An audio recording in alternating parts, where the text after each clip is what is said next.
Hey, stop what you are doing right now. I need you to hear this before you set anything down on that dinner table tonight, or before you hand your grandchild another snack from the cupboard. I am going to tell you about 5 foods that researchers are now linking to cancer risk, gut damage, and the kind of slow decline that sneaks up on people after 60. And I will say this plainly: your doctor is not telling you about this in the exam room. Not because it is a secret, but because a 15-minute visit does not leave room for it, and none of what I am about to share comes in a prescription bottle. What I know comes from something older than a study, but the studies are catching up. And what they are finding lines up with what plain living has known for a long time. My name is Rebecca Yoder. I live in Lancaster County, Pennsylvania, and I have cared for neighbors in our Amish community for 65 years. My mother cared for hers, her mother before her. 5 generations of watching what keeps folks well and what quietly wears them down. My grandfather, who was a wise and gentle man, used to say that all disease begins in the belly. We did not have words like microbiome back then, but the researchers who come to study our community now tell me he had it right. Your gut, they say, regulates your immunity, your inflammation, your hormone balance, and even the chemicals that govern your sleep and your mood. After 50, that belly becomes the master switch for nearly everything else in your body. I want you to hold on to that thought because it matters for everything I am about to share. In 2022, researchers from Brigham and Women's Hospital and Harvard Medical School published findings from a study tracking more than 200,000 adults for over 25 years. They found that those with the highest consumption of ultra-processed foods had a 29% higher risk of colorectal cancer compared to those with the lowest. 29%. That is not a drug. That is not surgery. That is what you choose to buy at the grocery store. Now, number 1 on this list is something that 9 out of 10 people over 60 have in their kitchen right now, thinking it is actually good for them. I am going to count down from number 5 to number 1, and I need you to stay through all of them. Each one builds on the last. The order matters. But first, before we get into it, will you leave a comment below and tell me your age? And tell me honestly, how many of these 5 foods do you think are in your kitchen right now? I read every single comment on this channel. What you share shapes exactly what I cover next. Number 5 is processed and cured meats. I am talking about hot dogs, deli turkey, bologna, packaged sausage, the kind wrapped in plastic that lasts for weeks on a shelf. These are fixtures in most kitchens. Our folks made their own or did without. Here is what happens when you eat them.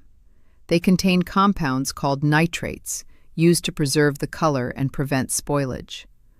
When those nitrates react with proteins in your stomach, they form what scientists call nitrosamines. These are cancer-causing compounds. Think of it like rust forming on a pipe. A small amount your body can repair. But year after year, the rust builds up faster than the repair crews can manage. And here is the aging-specific reality. After 60, your stomach produces less acid, and that actually speeds up how quickly nitrosamines form. Your body has less buffer against the damage than it did at 40.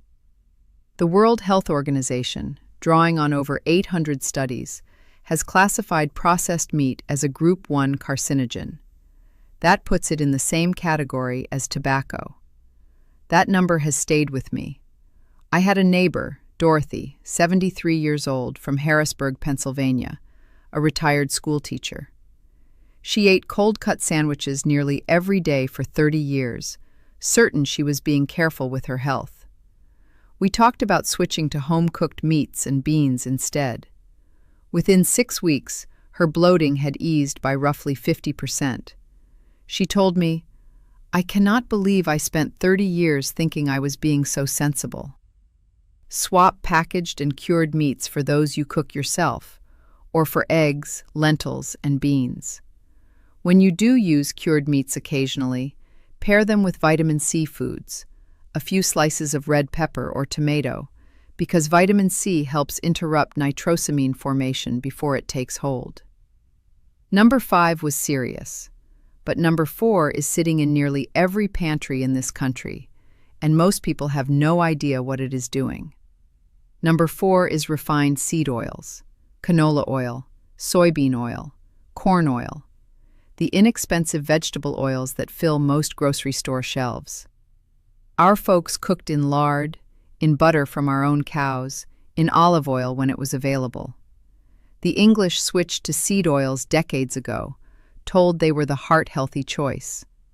The research has not been kind to that claim. When these oils are heated, a process that happens every time you fry or sauté with them, they oxidize.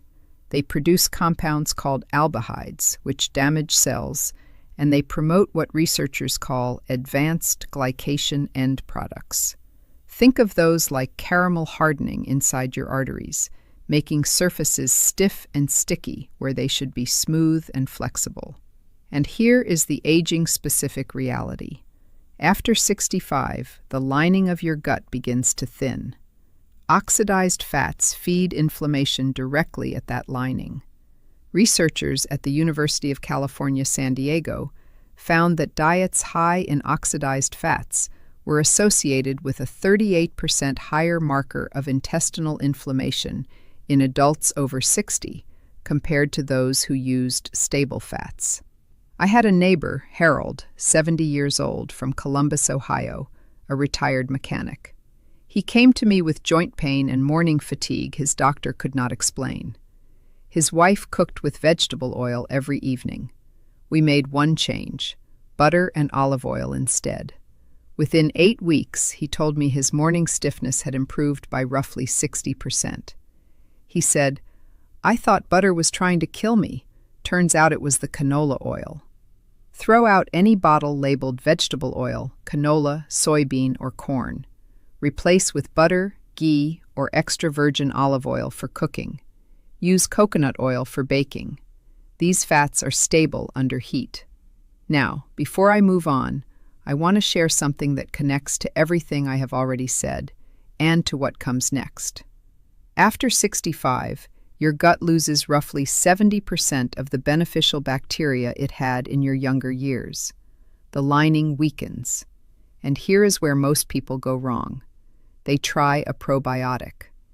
But a probiotic without prebiotic fiber to feed it, and without postbiotics, which are the actual healing compounds the bacteria produce, is like planting seeds in dead soil. You need all three working together. Keep that in mind. Number 3 is artificial food dyes and ultra-processed snack foods. The bright orange crackers, the neon-colored candies, the cookies that stay soft for 3 months without refrigeration. These are packed with synthetic dyes, emulsifiers, and preservatives that no traditional kitchen ever contained, English or plain. Compounds like red 40, yellow 5, and sodium benzoate have been shown by the European Food Safety Authority to trigger inflammatory responses in the gut lining. They strip away the protective mucus layer that acts like a security guard at your intestinal wall. When that guard is gone, things get through that should not. And here is the aging-specific reality. Gut permeability increases naturally with age. These additives accelerate that process. A 2022 study in the journal Cell found that regular emulsifier consumption was associated with a 37% increase in gut permeability markers in adults over 55. I had a neighbor, Margaret, 68 years old, from Louisville, Kentucky, a retired nurse. She kept her cupboard stocked with packaged snacks for her grandchildren and ate right alongside them every week. Within 3 months of replacing those snacks with homemade oat cookies and apple slices with peanut butter, her own energy had noticeably improved, and her granddaughter's recurring stomach aches had resolved by what the family estimated was about 80%. Margaret told me, "I thought I was giving them a treat. I was giving them a problem." Read the ingredient list, not just the nutrition label. If you see anything in the first 5 ingredients that your grandmother would not recognize as food, put it back on the shelf. Keep dried fruit, hard cheese, nuts, and boiled eggs on hand instead. Now, I want to pause here for a moment, because my neighbors always ask me what I actually recommend for the gut. I have tried many things over the years, and I have landed on one formula that addresses the 3-part problem I described earlier: prebiotics, probiotics, and postbiotics working together. It is called BoochBod. It is a daily kombucha gummy in berry flavor, not a capsule, which many of my older neighbors appreciate greatly. It contains 2 clinically studied strains, Lactospore and Postbiotics LM1004, plus prebiotic fiber, dandelion root, and slippery elm. My own grandfather used slippery elm for digestion, and I find some comfort in that. Over 30,000 people are already using it. It is third-party tested, non-GMO, and vegan. The link is in the description below. And please, speak to your doctor before starting anything new. Now let us keep going. Number 2 is high fructose corn syrup. It is in soda, in salad dressing, in store-bought bread, in ketchup, in fruit juice. It is in places you would never expect. When I ask neighbors to count the labels in 1 week of groceries that contain it, most of them come back looking unsettled. Here is what it does. The liver handles fructose very differently than regular sugar. When it arrives in large amounts, as it does with daily soda or sweetened packaged foods, the liver converts much of it directly into fat. That fat builds around the organs. It also drives up insulin resistance and feeds long-term inflammation throughout the body.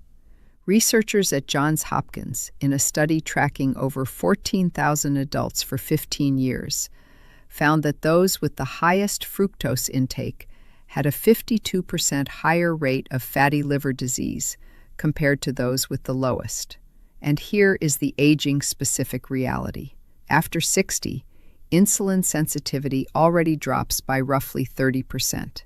Adding high fructose corn syrup regularly is like adding kindling to a fire that is already burning. I had a neighbor, William, 75 years old, from Memphis, Tennessee, a retired minister. He had drunk 2 cans of soda a day for 40 years. He came to me exhausted, with what his doctor called borderline pre-diabetes. We replaced the soda with water, lemon water, and an occasional homemade switchel, which is apple cider vinegar, ginger, and water with a little honey. Within 10 weeks, his fasting blood sugar had improved by 18%, confirmed at his next doctor's visit. He told me, "I did not believe a drink could do that much damage. Now I do." Read every label. If high fructose corn syrup appears in the first 5 ingredients, that food is working against you. Drink water, plain tea, or sparkling water with a squeeze of citrus. Your body will thank you within the first 2 weeks. And now we arrive at number 1, the single most important food to remove, the one that surprises every neighbor I share it with, the one that is marketed as a healthy choice and is quietly doing the opposite. Number 1 is artificial sweeteners: aspartame, sucralose, saccharin, acesulfame potassium. They are in diet soda, in sugar-free yogurt, in low-calorie snack bars, in chewing gum. The English turn to these to avoid the sugar in number 2, but what the research is now making very clear is that these compounds may cause more harm to the gut than the sugar they replaced. Your gut bacteria are not fooled by a fake sweetener. When sucralose or aspartame arrives in the large intestine, it does not get absorbed the way food does. Instead, it disrupts the bacterial community directly. A study published in the journal Cell in 2022 from the Weizmann Institute of Science showed that just 2 weeks of consuming sucralose and saccharin led to significant disruption of the gut bacterial community in healthy adults. And those changes in gut bacteria then impaired how participants managed blood sugar through pathways completely separate from calorie intake. Think of your gut bacteria as a garden. Artificial sweeteners do not just fail to feed the garden, they pour a slow-acting weed killer over it. And after 65, when that garden is already struggling, even a modest disruption compounds fast.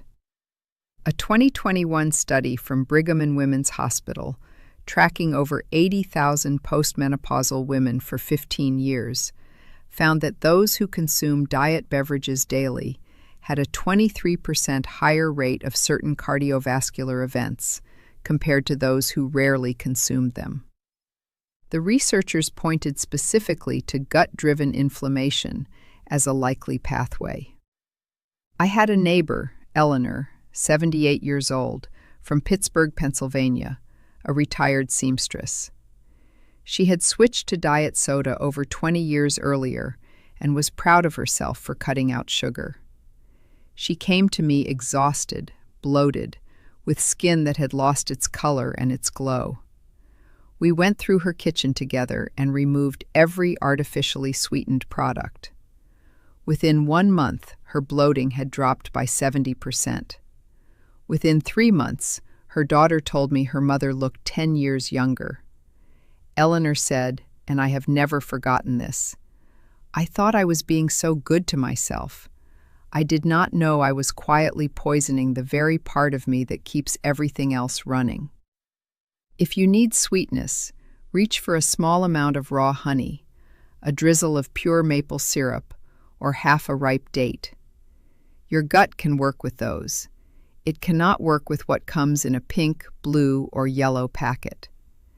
Pair removing artificial sweeteners with adding a fermented food to your day, whether that is a spoonful of sauerkraut, a small cup of plain kefir, or another fermented food your body recognizes. After clearing out what damages the garden, you want to actively plant seeds back in. Let me bring this home for you. This list is not really about food. It is about the life you want to protect. The mornings in the garden, the grandchildren at the supper table, the independence of waking up and feeling like yourself. These 5, processed meats, refined seed oils, artificial additives, high fructose corn syrup, and artificial sweeteners, each one chips away at the gut that my grandfather knew was the center of everything. Together, they can do real harm over time. But here is what I have watched in 65 years of caring for neighbors. The body responds. At 70, at 75, even at 80, when you remove what is hurting it and give it what it needs, it begins to heal. It is never too late. You are the driver of your own health, not a passenger, not a bystander. Every good choice you make builds on the last one. If this helped you today, I have one simple ask. Subscribe to this channel so you do not miss what comes next. And share this with someone you love, a spouse, a sibling, a dear friend who might need to hear it. Leave me a comment below and tell me, which of these 5 foods are you removing first? I read every single comment, and your answers guide what I cover next. And if you would like to look at the Boochbod formula I mentioned earlier, the link is waiting for you in the description below whenever you are ready. Take care of yourself. I will see you in the next one.